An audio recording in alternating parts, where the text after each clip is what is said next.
എടപ്പള്ളി പള്ളി പെരുന്നാൾ കൊടിയേറി കേട്ടോ. കൊടിയേറ്റം ഏപ്രിൽ 25 ആയിരുന്നു.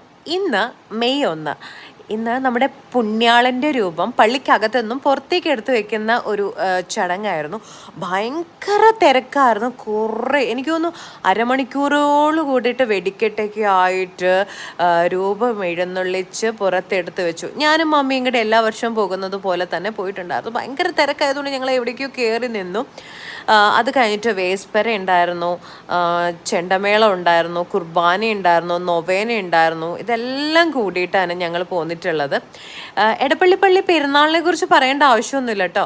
നാനാജാതി മതസ്ഥർ ഈ പള്ളിയിൽ വരാറുണ്ട് പുണ്യാളിന് മാലയിടാനും പുണ്യാളിനെ പ്രാർത്ഥിക്കാനും ഒക്കെ ആയിട്ട്.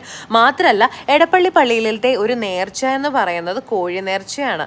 പല സ്ഥലത്തുനിന്നും ആൾക്കാർ വന്നിട്ട് കോഴിയെ മുറിച്ച് കറി വെച്ച് നമ്മളും അവിടെ അടുത്തുള്ളവർക്കൊക്കെ കൊടുത്ത് കഴിക്കുന്ന ഒരു നേർച്ചയാണ്. എല്ലാവരും ആ നേർച്ചയിൽ പങ്കെടുക്കാറുണ്ട്. ഇപ്പോൾ പുണ്യാളിൻ്റെ രൂപത്തിൽ നമുക്ക് മാലയിടാനും പിന്നെ വേറൊരു ദിവസം ഉണ്ട് കേട്ടോ, ഗോൾഡ് നമ്മൾ നേർച്ച ഇടാൻ വേണ്ടിയിട്ടുള്ളത്. പിന്നെ 3ഉം 4ഉമാണ് വലിയ പെരുന്നാൾ. എല്ലാവരെയും ക്ഷണിക്കുന്നുണ്ട് കേട്ടോ. എല്ലാവരും വരണം കേട്ടോ പള്ളി പെരുന്നാളിന്. നല്ല രസമാണ് കാണാൻ വേണ്ടിയിട്ട്. ഒരുപാട് ബാൻഡ് സെറ്റും ചെണ്ടമേളം ഒക്കെ ആയിട്ട്. സോ